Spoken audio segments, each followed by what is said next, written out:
Hi everyone and welcome back to my channel, or if you're new, my name is Leslie and I'm so happy to have you here.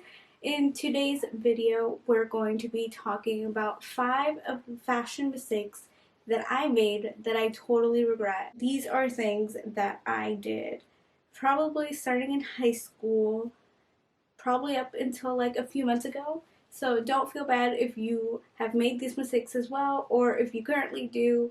We're all here to learn.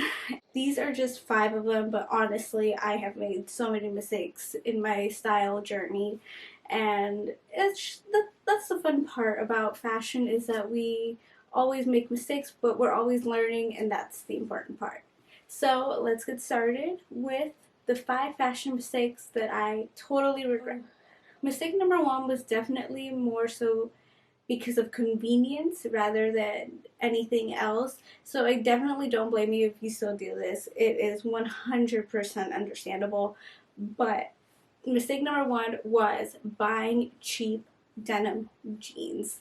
This is one that I'm still working on because I haven't found the right pair of jeans for me since I am petite. It is kind of hard for me to find the right pair of jeans that fit me and are still kind of affordable. However, I did used to buy those $7 jeans from Forever 21 like religion. I think I owned about 10 pairs at one point, and they all lasted me, I think, one wash, and I would have to donate them or throw them away because they would rip, they would get discolored, and it would be absolutely horrible after the first wash. And it was just so low quality that the investment that I made, even though it was just $7 and I kept having to rebuy them, was not worth it at the end. Those 10 pairs at $7, I could have invested in maybe 2 mid-quality jeans or in one really good quality jean that would still be here today. And so that is mistake number 1, is buying cheap quality jeans. I haven't bought Forever 21 jeans in a long time, but I also remember buying Old Navy jeans for $10. And again, these were just circumstances of that moment.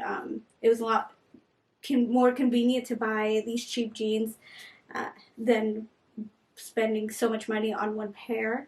But it's definitely a lesson learned because now I have 0 pairs of jeans that I actually love, that are good quality and that fit me correctly. So I've definitely had to spend more money fixing that problem than if I would have just bought a good pair right off the bat. So mistake number 2 is not buying for my proportions. And this is a very specific one for those of us who are more petite or are taller. Um, so when you are So when you're petite, you should definitely style your outfits in according to your proportions to make your legs seem a little bit longer and give you the illusion of a longer legs and a taller figure. So what I didn't know this before, and so I would just dress the way I saw everybody else dressing online on Instagram and stuff, and I would dress how people who are a foot taller than me would dress, and that would be directly longer shirts with baggier jeans. Now, this is great, and this is a great style that works for most people. However, when you are shorter, you should try and make your legs look a little bit longer just to give the illusion of a taller figure again.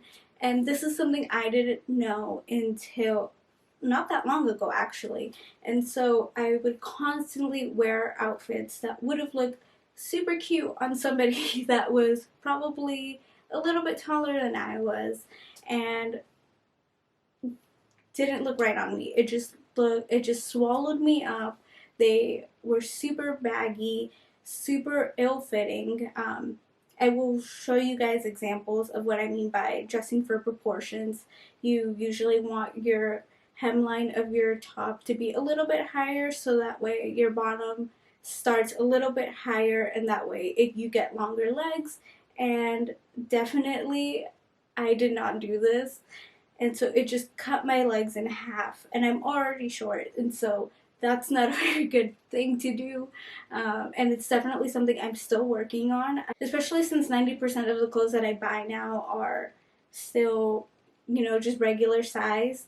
It's kind of hard for me to find the ways to accommodate my proportions correctly to the clothes that I have, and it's something I still work on, and it's definitely something that I don't blame people for, because it's takes a lot of figuring out and maneuvering and getting things hemmed and getting things tailored to fit your body perfectly, and that can cost a pretty penny. So I definitely used to make this mistake a lot, and I used to wonder why things didn't look good on me when the outfit was super cute. I saw it on somebody else and it looked super cute on them, but of course they were 5'7", 5'8", 5'6", whatever, and I am 4'10", so it definitely was not going to look the same on me as it did on everybody else. And on the topic of tailoring, that brings me to mistake number 3, and that is not getting things tailored. I used to be so stubborn about this. I didn't want to get things tailored. I was so in denial of the fact that I was so much shorter than I thought I was. And so I refused to get things tailored. I don't know, it might have been a teenager thing. I was, rebelling against everything, and so I didn't want to get things tailored. And that definitely came back and hit me like a brick, because, again, playing with proportions. Jeans. Going back to jeans, obviously regular size jeans are not going to fit my 4'10" body the same way it's going to fit somebody that's 5'5". So I would always have to roll up the bottom of the jeans, and sometimes that can look really cute, and that's a lot of the times the way to style an outfit. However, when you have to roll it up about 2 feet of fabric, that's when you start having problems, and you should probably go get it tailored. It just doesn't look right, especially in the winter when you want to wear it in boots or something, and you just have like this ball of fabric just bulging out of your boots. That does not look cute, that is not fashion forward, and that does not make for a very classic or elegant look. And so I definitely, one of the things that I regret is not getting things tailored to my body. I know it is an extra expense, but it is definitely something that I invest in now, especially since petite clothing, it's definitely come a long way since even I was a child, and so now there is more options. However, most of the cute stuff, let's be honest, is regular size. If I want to get certain looks, I am going to have to get things tailored, and that's something I've learned. For example, this blazer right here fits me perfectly because I got it tailored to fit me, or else it would have hit me right about here to my fingers, and that just wouldn't have looked cute. So that is definitely another mistake that I made. And I know it's tedious. I know nobody wants to go in and try stuff on and have somebody measure and all of that. But it is definitely worth it at the end. It just makes everything look so much higher quality, and it is so well worth your money. Alright, so mistake number 4, and that is buying without having a style or outfit in mind. I used to do this all the time. Again, I used to shop at Forever 21 and stores like that all the time. And so when you walk in, there is just a mosh of different styles everywhere. You have bohemian, you have a little bit of a grungier look, and that's all fine and that's all cute, except you need to focus on what you're buying with a specific outfit or style in mind. And what I mean by that is you need to develop your own style and know what it is you want to dress like, what you want to look like, what kind of feeling you want to dress like. And that makes shopping so much easier, because if not, you end up with a massive amounts of clothing that doesn't pair well with each other. And that happened to me a lot, and that's how I ended up having a very big wardrobe but nothing to wear. And that's usually the case when you don't have anything to wear, is because nothing fits within each other. And it's definitely something I learned when I started going through my closet and picking out things that I was actually wearing and what I wasn't.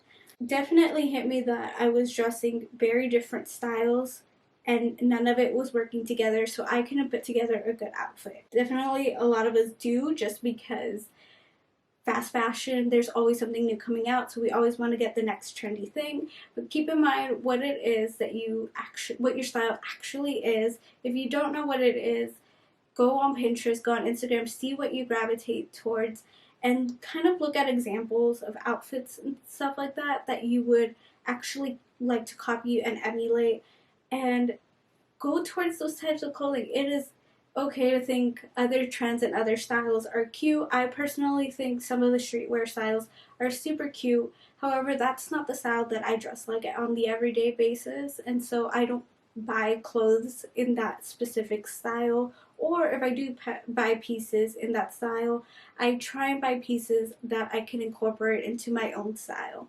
And so that's definitely something I think we need to keep in mind. Not only does it save us money because we don't buy everything that we think is cute, but it also helps you pick out your clothes a lot faster because everything flows well together and it just makes life so much easier on you.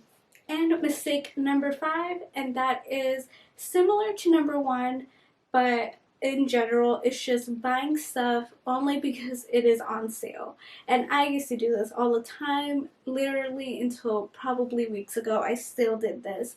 I would go to the sale section and automatically just buy things because I thought, it's okay. But I didn't really love it. I knew I wasn't going to wear it, but it was $4. Who cares? I'll just spend the money. But that's not the smartest way to shop. And that's, again, how you end up with a massive wardrobe with nothing to wear because it is filled to the brim with sale section clothes that you didn't really love, but you got it because it was on final clearance and it was super cheap and you thought it was a good idea at the time. And that mistake is also how I ended up with a bunch of sneakers that I don't wear. And now I have no shoes that I actually wear. And now I have to build my shoe wardrobe from the bottom up because I don't wear any of these shoes that I bought for $10 because I just bought them because they were cheap and not because of their style. So that's definitely one of the mistakes that I've had to make. So now I don't even go into the sale section anymore, and that may sound a little bougie or whatever, but I realized that I was spending so much money on sale stuff that I wasn't wearing, never getting use out of them, and I ended up donating them anyways later on when I realized that it was a mistake. And so now I don't go in there unless I know a specific item that I've always wanted is a timeless piece that I know that I'm going to be using later on, or again, it's something that I've been wanting for a while and was just out of my price range. Those are the only times I go into the sale section, and even then, I don't even go into the sale section. I just wait until that specific item has dropped in price, and that's the only time that I buy things on sale. And again, it's not about quantity, it's about quality at the end of the day. Most of these mistakes could come down to that. Simply is quality over quantity, and just being mindful of how you're spending money. I know, especially again, fast fashion. I'm not gonna pretend I don't buy from Zara or H&M, but being smarter about what you buy. At the end of the day, these items you could still wear for years and years to come. It's just being smart about what you're purchasing and what you're putting your money towards. I hope you guys enjoyed this video. Leave me in the comments below some of your fashion mistakes that you regret. I sure loved going through these and just remembering outfits that I used to put together that I ultimately regret. And again, this is just for fun, so don't take any of these personally. Again, all circumstances are different, and so some of these, like I said, were for pure convenience for me at the time. So be sure to comment and subscribe to this channel if you want to be notified every time that I upload. Be sure to press that notification bell as well. and I will see you guys in the next video. Bye!